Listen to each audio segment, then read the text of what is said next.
أعوذ بالله من الشيطان الرجيم من همزه ونفخه ونفثه إنا أرسلناك بالحق بشيرا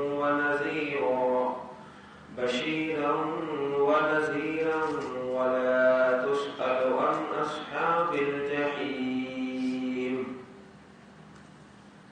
إنا بشک ہم نے ارسلنا بھیجا آپ کو حق کے ساتھ خوشخبری دینے والے اور ڈرانے والے ولا تسألو نہیں آپ سے سوال کیا جائے گا ان اصحاب الجحیم دوزخ والوں کے بارے میں دوزخیوں کے بارے میں جہنمیوں کے بارے میں آپ سے سوال نہیں ہوگا آپ کا صرف یہی کام ہے پہنچا دینا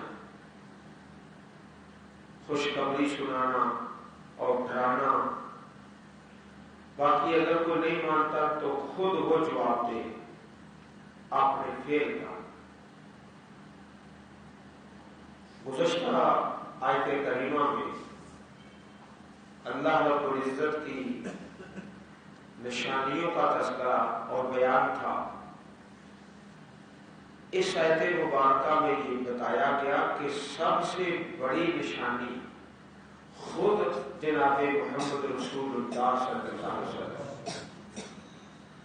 آپ سے بڑی نشانی کیا ہو سکتی ہے قد بینا الآیات لقوم یوقنون ہم نے بیان کر دی نشانیاں اس قوم کے لیے جو یقین کرتے ہیں تو نبی علیہ الصلوۃ والسلام سے بڑی کیا نشانی ہوگی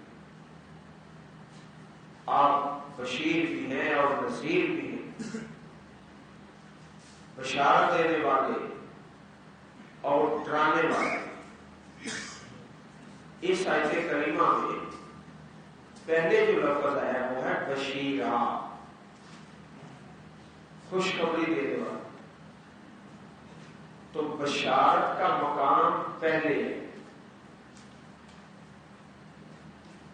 جس طرح سورہ یوسف میں جناب یوسف علیہ السلام نے دو آدمیوں کے خواب کی تعبیر بتائی تو جو بچ جانے والا تھا نجات پانے والا اس کی بات پہلے سنا دی اور جو سوئی چڑھنے والا تھا پھانسی لگنے والا اس کی بات بعد میں کی قرآن پاک کا اور شریعت کا منشا کہ بشارتیں پہلے خوشخبریاں اچھی خبریں خیر خائی والی بشیرم کا نذیرہ چنانچہ آپ دیکھ رہے ہیں بشیر کا لفظ پہلے آیا ہے صحیح البخاری شریف میں حدیث ہے پیارے نبی صلی اللہ علیہ وسلم کی کتاب البیوع باب کراہیت السخب فی السوق حدیث نمبر 2125 اسی طرح کتاب التفسیر میں بھی صحیح البخاری شریف میں حدیث نمبر 4838 دو جگہ پر ایک حدیث مبارک ہے جس میں رسول اللہ صلی اللہ علیہ وسلم کے اوصاف حمیدہ آپ کی صفتیں وہ جو تورات میں ان کا تذکرہ ہے عطا بن یسار رحمہ اللہ روایت کرتے ہیں کہ میں نے جناب عبداللہ بن عمر بن عاص رضی اللہ عنہ سے ملاقات کی اور عرض کی کہ مجھے یہ بتائیے کہ تورات میں رسول اللہ صلی اللہ علیہ وسلم کی کیا صفت بیان کی گئی ہے پہلی کتابوں میں بھی آپ کی صفات ہے؟ انہوں نے جواب دیا کہ ہاں، تورات میں بھی آپ کے وہی اوصاف مذکور ہیں جو قرآن مجید میں بیان کیے گئے ہیں کہ اے نبی صلی اللہ علیہ وسلم، ہم نے آپ کو شاہد، مبشر اور نذیر بنا کر بھیجا ہے۔ جس طرح قرآن پاک میں آپ کو شاہد اور مبشر اور نذیر کہا گیا، اسی طرح تورات میں بھی پیارے نبی علیہ السلام کی پیاری صفتیں، آپ شاہد ہیں، مبشر ہیں اور نذیر ہیں۔ آپ امی لوگوں کی جائے پناہ ہیں۔ امی لوگ امی تھے، لیکن قرآن اور اسلام کی برکت سے کائنات کے رہنما بن گئے۔ آپ امی لوگوں کی جائے پناہ ہیں۔ آپ میرے بندے اور رسول ہیں۔ میں نے آپ کا نام متوکل رکھا ہے۔ متوکل، سمیت کل متوکل، اللہ پر توکل کرنے والا، آپ کا نام رکھا ہے۔ آپ نہ طبیعت کے سخت ہیں نہ دل کے سخت ہیں، طبع میں نرمی، دل میں بھی نرمی۔ دو دفعہ یہ نبی سے پانچ تو رات کے حوالے سے۔ نہ بازاروں میں شور کرنے والے، بازاروں میں شور کرنا اچھے آدمی کی صفت نہیں۔ نہ بازاروں میں شور کرنے والے اور نہ برائی کا بدلہ برائی سے دینے والے، بلکہ عفو درگزر سے کام لینے والے۔ اور اللہ تعالیٰ اس وقت تک آپ کو اپنے پاس نہیں بلائے گا جب تک کہ ٹیڑھی قوم کو آپ کی وجہ سے بالکل سیدھا اور درست نہیں فرما دے گا۔ ٹیڑھی قوم کو اللہ تعالیٰ آپ کے ذریعے سیدھا کرے گا اور درست کر دے گا، اور وہ لا الہ الا اللہ کا اقرار کرنے لگ جائیں۔ اس سے اللہ تعالیٰ ان کی اندھی آنکھوں، بہرے کانوں اور پردوں میں ملفوف دلوں کو کھول دے گا۔ اللہ تعالیٰ آپ کی تعلیم سے اور رہنمائی سے اندھی آنکھوں کو، بہرے کانوں کو اور ایسے دل جو پردوں میں ملفوف ہیں، اللہ تعالیٰ ان سب کو کھول دے گا۔ اِنَّا أَرْسَلْنَاكَ بِالْحَقِّ بَشِيرًا وَنَذِيرًا۔ یہ حدیث پاک جو ہے یہ آیت کریمہ کی تفسیر میں ہے۔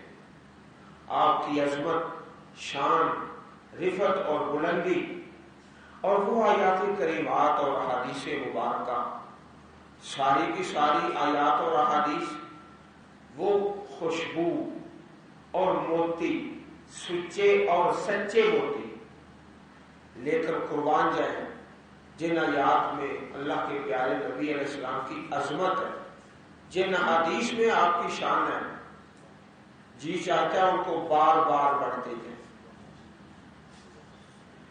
وَلَن تَرْضَىٰ عَنكَ الْيَهُودُ وَلَا النَّصَارَىٰ حَتَّىٰ تَتَّبِعَ مِلَّتَهُمْ قُلْ إِنَّ هُدَى اللَّهِ هُوَ الْهُدَىٰ وَلَئِنِ اتَّبَعْتَ أَهْوَاءَهُم بَعْدَ الَّذِي جَاءَكَ مِنَ الْعِلْمِ مَا لَكَ مِنَ اللَّهِ مِن وَلِيٍّ وَلَا نَصِيرٍ۔ اور ہرگز نہیں راضی ہوں گے آپ سے یہود اور نہ نصارہ، حتیٰ کہ آپ پیروی کریں ان کے دین کی، ملتہم، ان کے دین۔ آج کے دور میں اس آیت کی صحیح سمجھ آئے گی۔ یہودیوں کی باتیں مانتے جاؤ، عیسائیوں کی باتیں مانتے جاؤ، انہوں نے خوش نہیں ہونا۔ خوش کب ہوں گے جب ہم اپنا کلمہ چھوڑ کر ان کا کلمہ پڑھیں۔ باقی ساری باتیں مان لو، راضی نہیں ہو۔ کافر ملکوں کی، کافر حکمرانوں کی ہر بات مان لو، راضی نہیں ہونا، حتی تتبع ملتہم، حتیٰ کہ تم پیروی کرو ان کی ملت کی، اپنا کلمہ چھوڑ کر ان کا کلمہ پڑھ لو نا، پھر راضی ہو، اس سے پہلے نہیں راضی ہونا۔ قل، آپ فرما دیجیے، ان ھدی اللہ ھو الھدی، بے شک اللہ تعالیٰ کی ہدایت ہی اصل ہدایت ہے، وَلَئِنِ اتَّبَعْتَ، اور البتہ اگر آپ پیروی کریں ان کی خواہشات کی، بعد اس کے کہ جاءک من العلم، وہ چیز جو آپ کے پاس آ گئی علم سے، مالا کا نہیں آپ کے لیے اللہ تعالیٰ سے، من ولی، کوئی دوست اور نہ کوئی مددگار، پھر اللہ تعالیٰ سے آپ کو کوئی نہیں چھڑا سکے گا۔ اس میں جو کتاب ہے وہ تو امام کائنات جناب محمد کریم صلی اللہ علیہ وسلم، یہ آپ کی شان و عظمت، مقام و مرتبہ کل کائنات سے زیادہ ہے، لیکن اگر آپ بھی ان کی خواہشات کی پیروی کریں گے تو اللہ تعالیٰ سے پھر آپ کو کون چھڑائے گا؟ تو بتایا ہمیں گیا ہے، سمجھایا ہمیں گیا امت کو کہ یہود و نصارہ کی خواہشات کی پیروی مت کرو، ورنہ اللہ تعالیٰ سے کون آپ کو چھڑائے گا؟ نبی کریم صلی اللہ علیہ وسلم کی پیاری حدیث ہے، لا تزال طائفۃ من امتی یقاتلون علی الحق ظاہرین لا یضرهم من خالفهم حتی یأتی امر اللہ، ایک جماعت ہمیشہ حق پر قائم رہے گی۔ صحیح بخاری شریف میں یہ حدیث ہے، صحیح مسلم شریف میں ہے، ایک جماعت ہمیشہ حق پر قائم رہے گی۔ گمراہی ٹھیک ہے، زیادہ ہے، ضلالت اور تاریکیاں، لیکن حق والے تا قیامت موجود رہے۔ الذین آتیناہم الکتاب، وہ لوگ جن کو ہم نے کتاب دی، پیچھے جو بیان تھا اہل کتاب کی قباحتوں کا، ان کی نافرمانیوں کا، اس آیت کریمہ میں ان چند انصاف پسند ہستیوں کا ذکر ہے جن کا تعلق اہل کتاب سے تھا، لیکن وہ انصاف پسند تھے۔ خیر خواہ حضرت عبداللہ ابن السلام رضی اللہ تعالی عنہ اور اس قسم کے دوسرے جو انصاف پسند اہل کتاب تھے، الذین آتیناہم الکتاب، وہ لوگ ہم نے دی ان کو کتاب، تو یہاں الکتاب سے مراد ہے تورات، پہلی کتابیں آسمانی، ان کو دی، یتلونہ، وہ پڑھتے ہیں اس کتاب کو جو پہلی کتاب ہے، حق کا تلاوت ہی، جیسا پڑھنے کا حق ہے، بڑے غور کے ساتھ، بڑی تدبر اور سمجھ کے ساتھ، جو بھی تورات کو غور کر کے پڑھے گا نا، اولئک، وہی لوگ ہیں، یؤمنون، جو ایمان لاتے ہیں، بہی، اس قرآن پر، تورات کو غور کر کے پڑھے گا، فٹ قرآن پر ایمان لے آئے، دیر نہیں کرے گا، کیونکہ ساری بشارتیں تو اس کے اندر موجود ہیں۔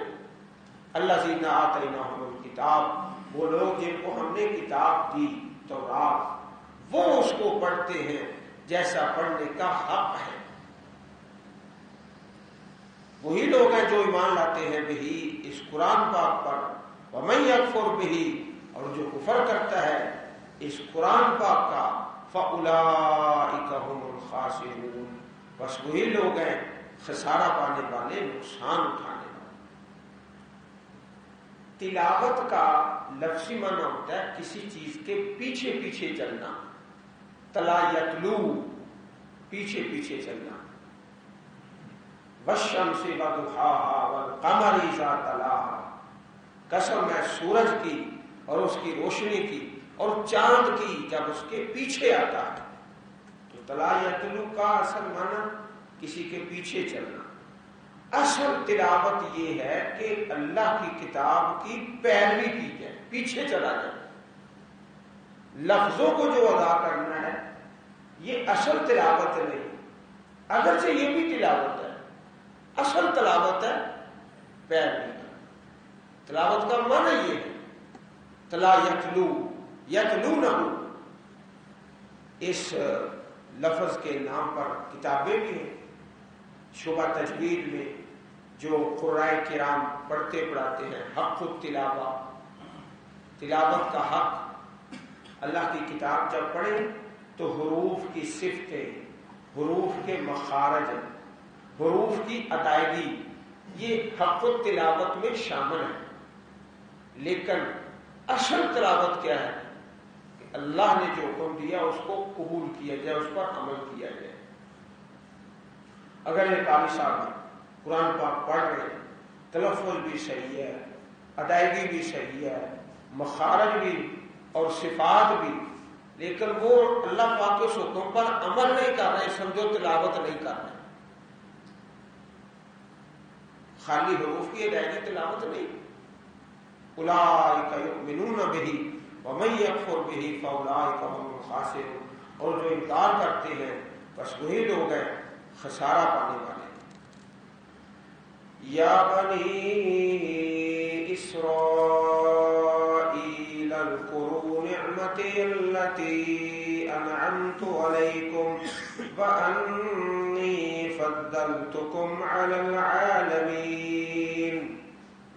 10 رکوع ایک ہی عنوان پر چلتے رہے، شروع میں بھی یہ آیت آئی، اب جب عنوان مکمل ہو رہا ہے 10 رکوعات کا، پھر یہ 2 آیتیں اسی طرح آ گئی۔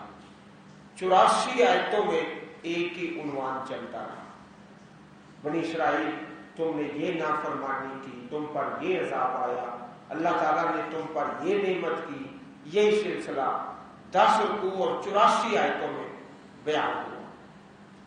تو شروع میں جو دو آیات کریمات پھر ہوئی، اے بنی اسرائیل یاد کرو میری نعمت کو جو میں نے تم پر کی، اور میں نے فضیلت دی تم کو جہان والوں پر، واتقوا یوما، اور ڈر جو اس دن سے، لا تجزی نفس عن نفس شیئا، کوئی شخص کسی کے کام نہیں آئے گا، نہ اس سے کوئی فدیہ قبول کیا جائے گا، نہ اسے کوئی سفارش نفع دے گی، ولا هم ینصرون، اور نہ ہی وہ مدد کیے جائیں گے۔ یہ عنوان مکمل ہو چکا، اب ایک نیا عنوان شروع ہو رہا ہے۔ وَإِذِ ابْتَلَىٰ إِبْرَاهِيمَ رَبُّهُ بِكَلِمَاتٍ فَأَتَمَّهُنَّ قَالَ إِنِّي جَاعِلُكَ لِلنَّاسِ إِمَامًا قَالَ وَمِن ذُرِّيَّتِي قَالَ لَا يَنَالُ عَهْدِي الظَّالِمِينَ۔ اور جب آزمایا ابراہیم علیہ السلام کو ان کے رب نے ساتھ چند باتوں کے، ساتھ چند کلمات کے، ابراہیم علیہ السلام کی بہت زیادہ اللہ پاک نے آزمائش کی۔ کبھی یہ حکم آ گیا باپ کو دعوت توحید دو، یہ حکم آ گیا کہ معاشرے میں توحید کا اعلان کرو، یہ حکم آ گیا کہ حکمرانوں کو دعوت توحید دو، یہ حکم آ گیا کہ ہجرت کر جاؤ، یہ حکم آ گیا کہ جو اللہ پاک نے بڑھاپے میں بیٹا دیا ہے اس کو ذبح کر دو۔ 80 سال کی عمر میں حکم آ گیا کہ ختنہ کرو، کبھی یہ حکم آ گیا کہ بیت اللہ تعمیر کرو۔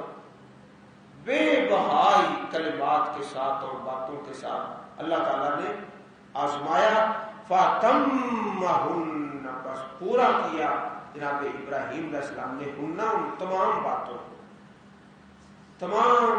میں اور کلمات میں اللہ پاک نے آپ کو سرخروئی سے نوازا، پورا کیا ان کو۔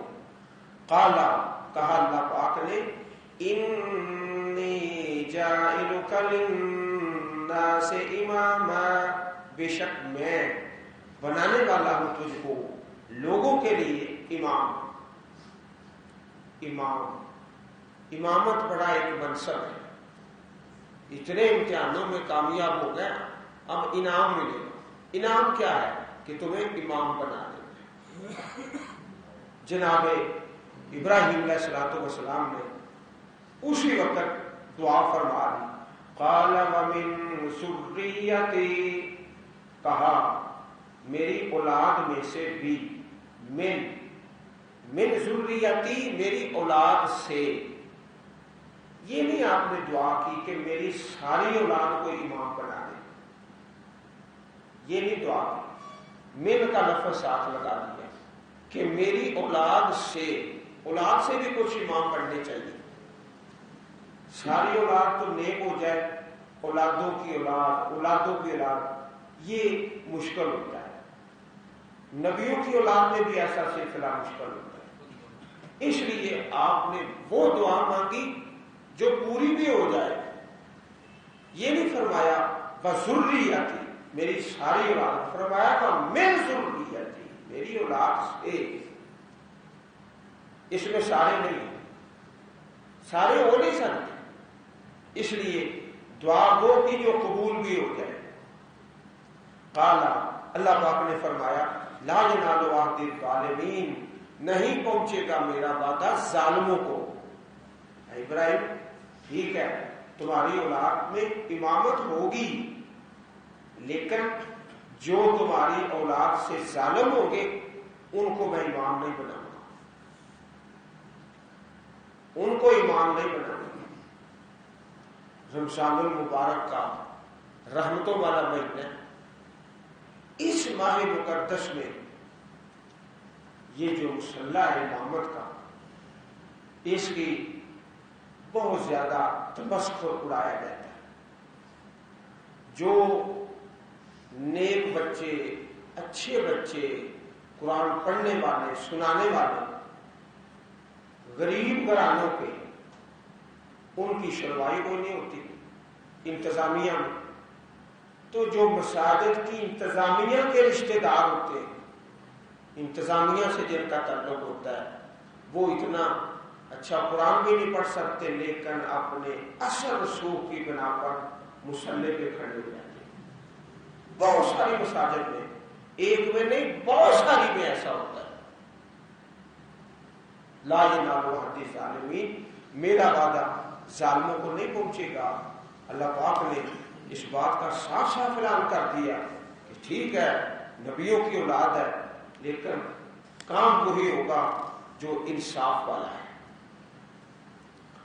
وَإِذْ جَعَلْنَا الْبَيْتَ مَثَابَةً لِلنَّاسِ وَأَمْنًا وَاتَّخِذُوا مِن مَّقَامِ إِبْرَاهِيمَ مُصَلًّى، اور جب ہم نے بنایا بیت اللہ کو مثابتاً، لوٹنے کی جگہ، بار بار آنے کی جگہ، للناس لوگوں کے لیے، بار بار، ہر سال جاؤ پھر بھی دل میں تمنا خواہش ہے، سال میں دو بار، پھر بھی جی چاہتا ہے پھر جائیں، پھر اللہ کے گھر جائیں. مثابتاً بار بار آنے کی جگہ. اللہ ہم سب کو بار بار اپنے گھر بلائے. للناس بامنا، اور امن کی جگہ. اور ایک دوسرے مقام پر وَمَن دَخَلَهُ كَانَ آمِنًا، جو داخل ہو گیا حرم پاک میں وہ امن میں ہے، امن کا شہر ہے، امن کی بستی ہے، امن کا ملک ہے. وَاتَّخِذُوا، اور پکڑو، من مقام ابراہیم مصلی، مقام ابراہیم کو جائے نماز. کئی مرتبہ ایسا ہوا حضرت عمر رضی اللہ تعالی عنہ ایک بات کرتے، اللہ پاک اس کو قرآن بنا کے نازل فرما دیتا. چنانچہ 18 واقعات ایسے ہیں، آپ نے ایک بات کی، اللہ پاک نے اس کو اپنی کتاب بنا کے آسمانوں سے نازل فرما دی. ان میں سے ایک یہ ہے مقام ابراہیم. آپ نے تمنا کی، حضرت عمر رضی اللہ عنہ نے خواہش کی کہ مقام ابراہیم کو جائے نماز بنا لیں. اللہ پاک نے اسی چیز کو قرآن بنا کے نازل کر دیا. وَاتَّخِذُوا مِن مَّقَامِ إِبْرَاهِيمَ مُصَلًّى. چنانچہ حضرت جابر رضی اللہ تعالی عنہ کی طویل حدیث ہے، صحیح مسلم شریف میں لمبی حدیث ہے، جس میں آپ کے حج کا تذکرہ ہے. عمرے کا بیان ہے کہ خانہ کعبہ کا طواف کیا، مقام ابراہیم پر آ کر 2 رکعت نماز پڑھی ہے۔ پہلی رکعت میں سورۃ الکافرون اور دوسری میں سورۃ الاخلاص۔ پہلے یہ پتھر بیت اللہ کی دیوار کے ساتھ متصل تھا، تو بعد میں تدبیری اور انتظامی حوالے سے اس کو کچھ تھوڑا سا پیچھے کر دیا گیا تاکہ طواف کرنے والوں کو آسانی ہو جائے۔ حضرت ابراہیم علیہ السلام اس پتھر پر کھڑے ہو کر بیت اللہ کی دیواروں کو تعمیر کرتے اور آپ کے قدموں کے نشانات بھی اس پتھر پر۔ وَعَهِدْنَا إِلَىٰ إِبْرَاهِيمَ وَإِسْمَاعِيلَ، اور ہم نے وعدہ لیا جناب ابراہیم اور اسماعیل علیہ السلام سے، ان طہرا، کہ تم صفائی کرو، ظاہری باطنی شرک سے بھی پاک کرو، اور جو ظاہری صفائی ہے وہ بھی کرو۔ حدیثوں میں بڑی فضیلت ہے مسجد کی صفائی۔ دیکھو اللہ تعالیٰ اپنے نبیوں کو کہہ رہا ہے، نبیوں کو کہہ رہا ہے۔ اللہ تعالیٰ ہم سب کو اس کی توفیق عطا فرمائے، اور اللہ پاک برکتیں ڈالتے ہیں، اللہ پاک عزتیں ڈال دیتے ہیں۔ محترم حافظ اسد المسلفی حافظہ اللہ، اللہ ان کی حفاظت فرمائے، خادموں کو کہہ دیا کہ یہ دریاں دھونی ہیں، کلیم، اور خود بھی ساتھ لگ جاتے، خود بھی ساتھ لگ جاتے۔ تو یہ نبیوں کا کام ہے، صفائی کرو میرے گھر کی، للطائفین، طواف کرنے والوں کے لیے، اور والعاکفین، اعتکاف کرنے والوں کے لیے، والرکع السجود، رکوع کرنے والے اور سجدہ کرنے والوں کے لیے۔ وَإِذْ قَالَ إِبْرَاهِيمُ رَبِّ اجْعَلْ هَٰذَا بَلَدًا آمِنًا، اور جب دعا کی، کہا ابراہیم علیہ السلام نے، اے میرے پروردگار بنا دے اس کو شہر امن والا، اس جگہ کو جہاں کوئی کسی قسم کا نہ کوئی درخت تھا، نہ کسی قسم کا کوئی سلسلہ تھا، نہ کوئی زراعت، دعا فرما دی، شہر بنا دے امن والا۔ وَارْزُقْ أَهْلَهُ مِنَ الثَّمَرَاتِ مَنْ آمَنَ مِنْهُمْ بِاللَّهِ وَالْيَوْمِ الْآخِرِ، رزق دے اس کے اہل کو پھلوں سے۔ چنانچہ دیکھ لو کیسی دعا قبول ہوئی ہے، آنکھوں سے آپ نے دیکھا ہے، آنکھوں سے اس دعا کی قبولیت آپ نے آنکھوں سے دیکھی۔ من الثمرات من آمن منہم باللہ والیوم الآخر، جو ایمان لایا ان میں سے اللہ پر اور آخرت کے دن پر۔ یہ شرط لگا دی ایمان کی، ایمان کی۔ پیچھے آپ نے دعا فرمائی کہ یا اللہ امامت میری اولاد سے، تو کہا یہ ظالموں کو نہیں ملے گی، وہ امامت کا مسئلہ تھا۔ تو ابراہیم علیہ السلام نے رزق میں بھی یہی کہہ دیا کہ جو ایمان والے ہیں۔ اللہ پاک فرمایا نہیں، رزق میں میرے اصول اور ہیں، امامت میں اور ہے۔ رزق میں یہ کہنے کی ضرورت نہیں ہے من آمن منکم، بلکہ فرمایا قال ومن کفر، کہا اللہ پاک نے ابراہیم جو کافر ہوگا نا، کافر، فأمتعه قلیلا، اس کو بھی میں فائدہ دوں گا تھوڑا۔ رزق میں یہ شرط نہیں ہے من آمن کی، وہ امامت میں ہے، رزق سب کو دوں گا۔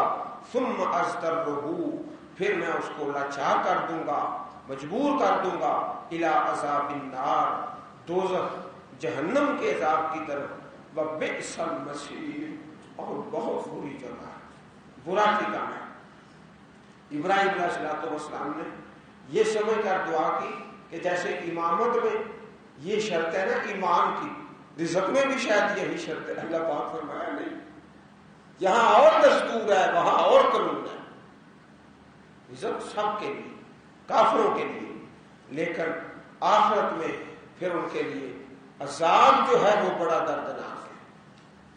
اللہ احکم الحاکمین ہم سب کو قرآن کریم سمجھنے اور اس کے مطابق زندگی بسر کرنے کی توفیق عطا فرمائے، آمین یا رب العالمین۔ سبحان ربک رب العزت عما یصفون والسلام علی المرسلین والحمد للہ رب العالمین.